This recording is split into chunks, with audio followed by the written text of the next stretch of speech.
Hello and welcome, this is Jeanette Comerford and this is my Christmas series for 2018. Today is day 10.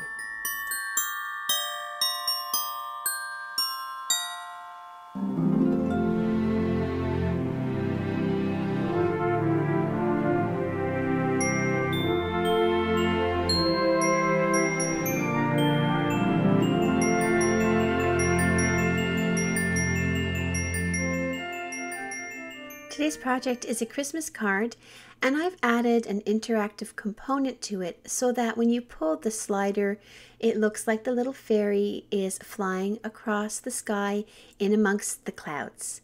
So I have used an image from Whimsy Stamps, which is called Snowflake Wishes, and the interactive component is created using Whimsy's KINETIC dies.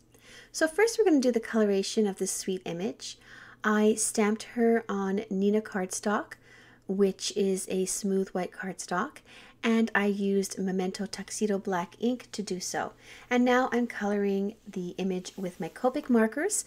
I'm going to be listing them as I use them, so you'll be able to see which markers I'm using. I like to use, for the skin, I like to use quite a few markers so that I get some nice shading and some dimension to the faces. And you can see I'm using a very light touch and I'm not coloring in the entire face at once.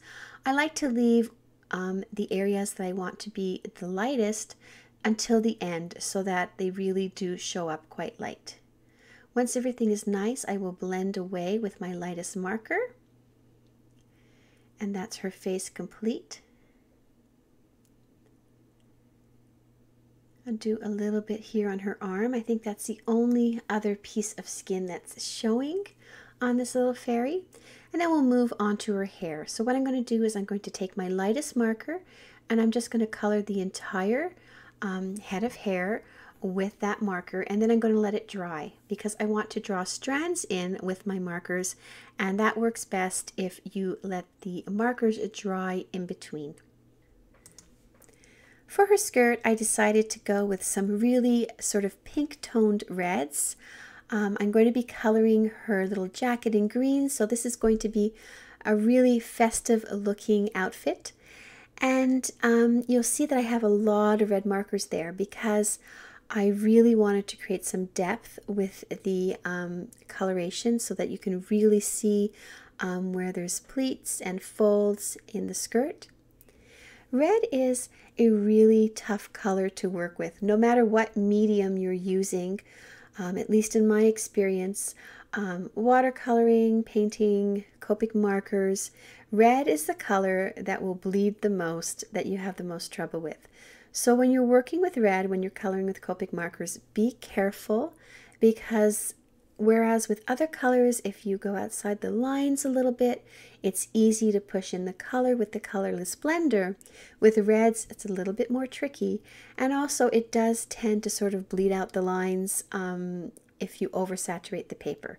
So even though I'm using quite a few marker colors, I'm being really careful and using a light touch and only putting down as much color as I need to blend it with the existing colors. You can see now that I just have some highlights to color in with that lightest marker. Now once I had done that, I felt that I had lost a little bit of the contrast. So I did carefully go in with one of the darker markers, and I'm going to go over the fold lines a little bit more just to add a little bit more contrast, and then I'll leave it, let everything dry, and at that point if I need to do a little bit more, I'll do it at that time. So now that the hair has had a chance for the ink to dry, I'll go in with the next darkest marker and I'll draw in some hair strands.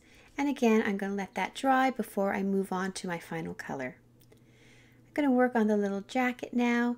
This is one of my favorite green combinations for Christmas. I find it's just the exact right tone of green, and I really love how easy these three markers blend together. So again, making sure that I'm creating some nice contrast with this darker marker. then I'll work in reverse with the colors and blend everything out. You can see how fast that is and how easily they blend together.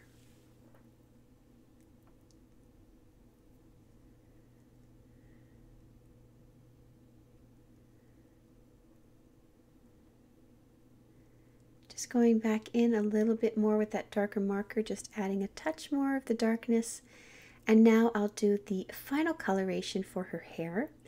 You can see I am drawing in the strands, and you can see how that creates beautiful highlights in her hair. Working with a nice light touch and just using the tip of the marker to do so, and following the lines that are already drawn there for me. Once I'm done all of that, I will let this dry again, and then I will go in, you'll see later, I'll go in and just tap out some of the harsher lines just to soften it up a little bit. I'm going to work now on the little trim of her coat and of her skirt. I'm just adding some gray marker, and I'm just adding a series of tiny little dots. This is the darkest marker, so I'm adding those dots where I want the most shadow. And then when I'm working with the lighter markers, I'm sort of moving outwards a little bit. I am dotting over the dark marker just to sort of blend it out a little bit. But you see how that gives the idea of having some fuzzy sort of texture to the fur. You saw I just used my lightest marker there for the hair. I softened out those lines like I mentioned before. I'm going to be working on her wings. I colored the entire surface of her wings with this light blue-green marker, and you can see I colored over the reds a little bit. You can see how it changed the color a little bit, so it does look like that skirt is behind those wings. I'm using the same greens to color in her mittens that I used for her little coat, and then for her little stockings I'm outlining them with some cool gray C3, and then I will color in the little bands in red. I took the opportunity when I had this marker out to trace a few of those fold lines on her skirt again, and now I'm just filling in the little bands on her stockings.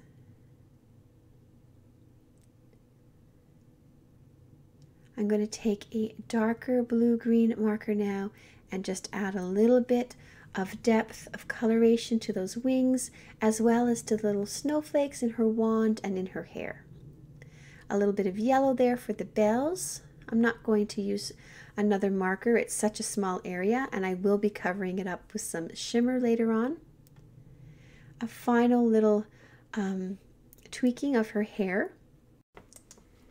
Now that all the coloration is done, it's safe to go in with a white gel pen and add some dot details and a few little lines on the stockings just to create an additional highlight.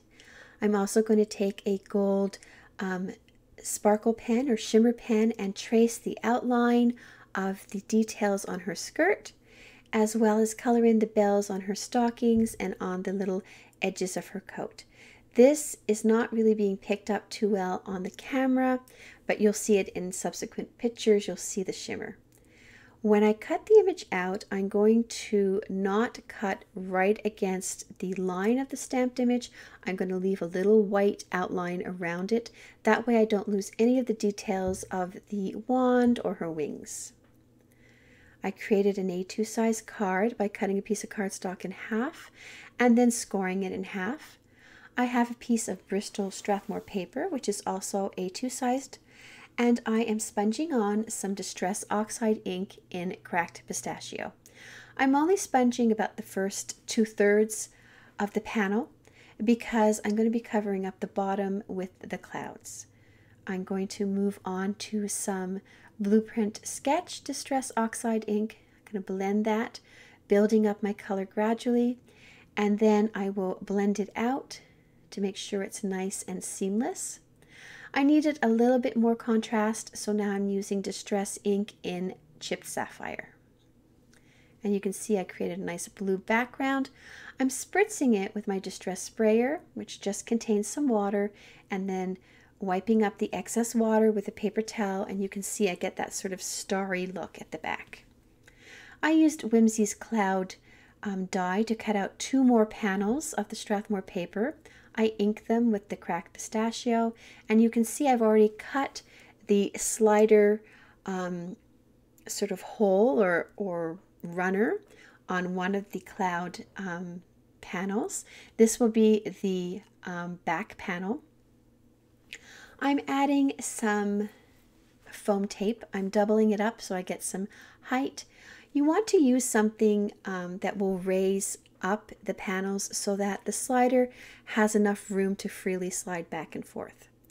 So I'm adding some to the bottom, making sure that if I add more foam tape along the top part where that slider edge is, that it won't peek through the second piece of the clouds. So I did cut that in half so that wouldn't happen. Now I'm going to peel back the paper, and I'm going to position this piece right onto that cardstock. That little disc is there on purpose. I want to make sure that is caught behind this panel. I decided just to add a few more little pieces of foam on the edges. And I had such a hard time with the release paper on this project. I don't know what was happening. I had a hard time pulling off the release paper. Okay, so once I was all ready, I positioned that over the original panel, and you can see that little disc is moving freely. I'm going to put a piece of foam dot right on top of that. I have my piece that is going to attach to the image. I have the acetate slider, and then I put another disc on top of that, and now I'm folding up that little piece of cardstock and sticking it down with a glue dot. So now the slider is all ready. You can see that it was sliding up and down. I'm going to adhere now the second cloud panel over top. So again, I'm doubling it up on the bottom. And then I will add a little piece on the side. So on the left hand side, as we're looking at it, I'll put a piece of the foam tape, and I will add a little piece to the clouds on the other side. So it'll be on the right hand side. And then I will take off that release paper. Again, I was having trouble with it. And I'll pull it off the foam that's already on my cloud, and then I will press it down, line everything up, and press it down. I did realize that some of the tape had stuck to the little acetate slider, so I was able to carefully pull that up, trim that down in half, and then replace it. And now my little slider is freely sliding back and forth. So the slider components, I think I mentioned before, they're all created using Whimsy dies, the KINETIC dies. They're all listed below. They are so much fun to use. I'm going to be adhering my image using some foam tape as well, just so she lifts up from the page a little bit and she doesn't get caught. I was a little concerned because of how the clouds are sort of scalloped. I didn't want her to get caught. And so now you can see that she is moving freely back and forth. I decided I wanted to have a nice sort of die cut on the bottom here, so I used Whimsy's Christmas word die, and I cut it out of some gold foil cardstock. I love how this looks. It is so easy, but it makes such a dramatic change to your card. Gluing that down.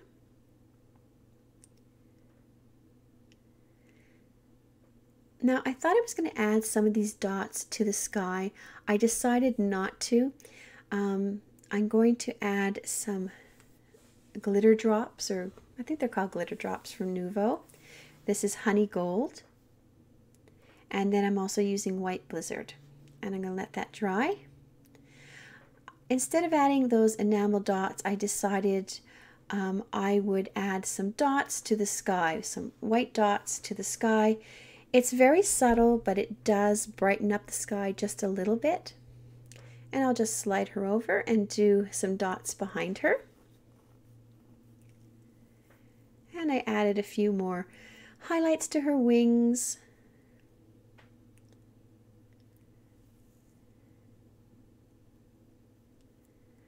I'm going to adhere this to the card base now. I find it easier just to put the tape onto the card base and put this right on top of it.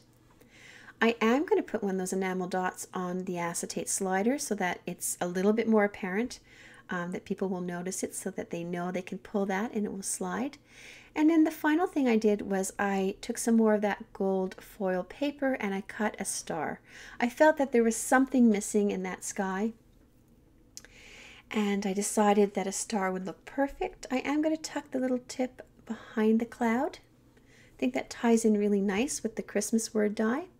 And then I did notice that I had to trim a little bit above her head, that you could see part of the slider component there. So I trimmed that off, and now my card is complete. Thank you so much for watching. I hope you enjoyed this. I hope you loved seeing how you can add interactive components to your greeting cards. And until next time, have a great day. I'll see you back here for another video. And here are some videos that I've created in the past in case you're interested. Thanks for watching.